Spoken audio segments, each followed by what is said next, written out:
license. No, perhaps we should pay it with prostitution. Yeah, in this weekend, I was watching reruns of The Godfather, and they were talking about the drug industry. And at the time, back in the 30s, they says, okay, if we're going to allow it, just do it in the poor neighborhoods and the ethnic minorities, not in the well-off neighborhoods. Right. You know, and so there's people that say, well, we shouldn't have gambling in Oklahoma. I'm going back to the 90s here. But if they want to do it, well, then they can do it, but not us, you know? And so for our government to say, well, we won't get involved in it, but we'll let the tribes do it. You know, well, see, that's the thing, is it's completely arbitrary, and it's like every prohibition licensure scheme. Mm-hmm. It's completely arbitrary, and somebody who deems themselves superior to other people, or a group of people that do that, decides, well, you know, send it to the ethnics. Okay. And let them die off from all this stuff. Let's talk about the moral and ethical part. Hey, if you're just joining us, you're tuned in to 3D Politics. I'm your host, Tom McKay. I got David Van and David Oldham here. We're working over the intricacies of the gaming compacts. Yeah, let's talk about the morality, the ethical issue with gambling, because there's a lot of people who just think, well, Bible says it's a sin. Well, I haven't found the scripture, but nonetheless, I understand the principle. I don't gamble, okay? I'm a teetotaler. Well, full disclosure here. Well, partial more. I'm not going to disclose all my life. Wow, but got real intimate. Yes, I'll keep my clothes on.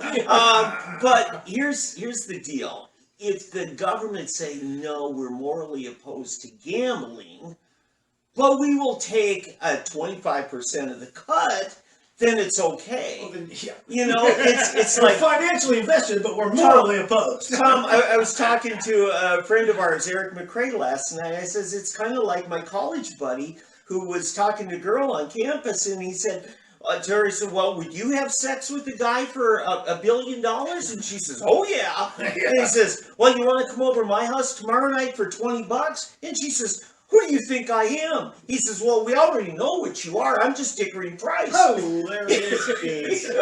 Right there. So I'm saying the government already has shot their argument about morality and ethics with gambling, and it's a personal choice. Right? Nobody's making it. Listen, I win a $2 jackpot every time I don't buy a ticket. That's my choice. And I save $67 every time I run a stop sign.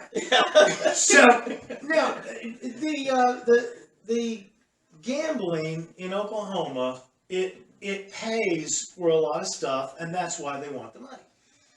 Is that right? It does damage too, but yes, they part of the reason that the tribes have this favored institution of gambling is because we're kind of paying them back. Yes. Because we kind of came over here and we're admitting this agreement that makes the tribes special in Oklahoma is kind of an indirect admission that we're going to pay you guys back by favoring you in a way that we don't favor anything else. Well, but the thing is that the state does not have the right or authority to enter into and do that kind of the southern states during Reconstruction were monitored by the federal government during that same thing for the blacks because we're paying them back too.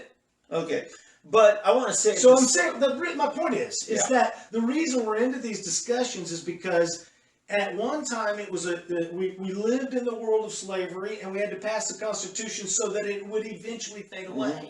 And then we lived in the world of the Reconstruction with the federal government telling the states a little bit of business until it faded away. And now we've had court cases that say we don't need these restrictions on the southern states anymore for voting ID and stuff. Right.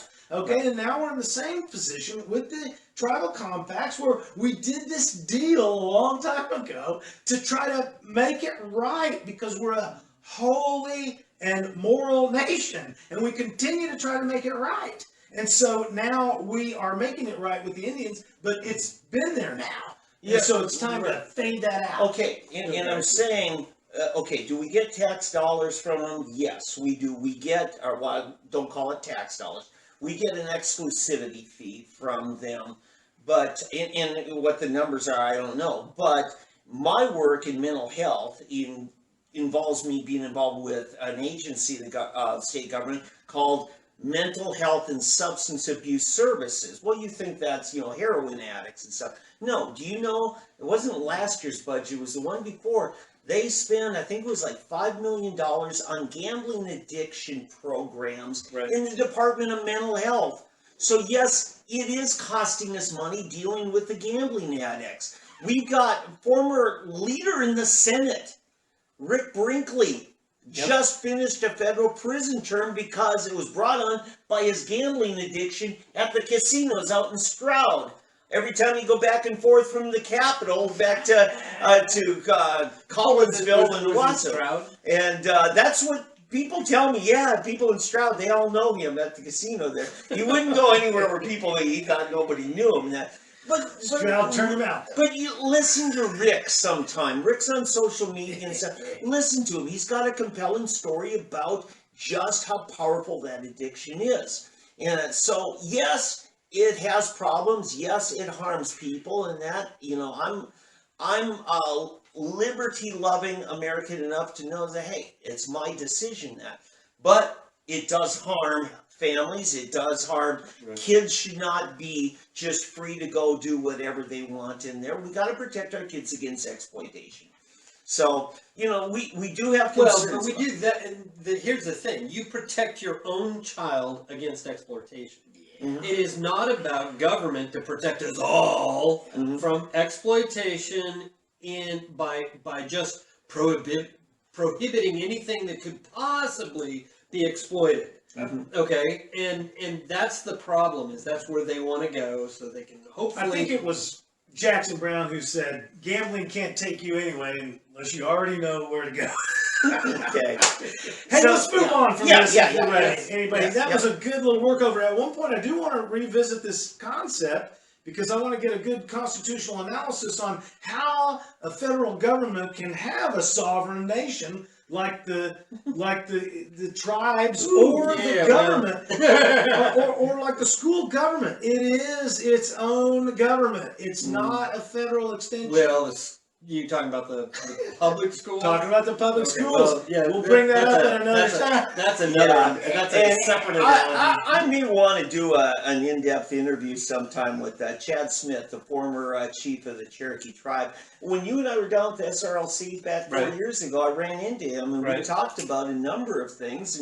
And Chad was very good and hospitable about, and he's Republican, in a lot of matters, but yeah, their mindset is very different on a lot of things than the rest of us. And to close this out, my line is open for Governor Stitt if he wants to call me and talk about this compact thing. I'm also waiting on a call from the NFL, me and Colin Kaepernick, still waiting. And I'm not going to say anything about it, but did you notice how the referees decided the game on the Cowboys?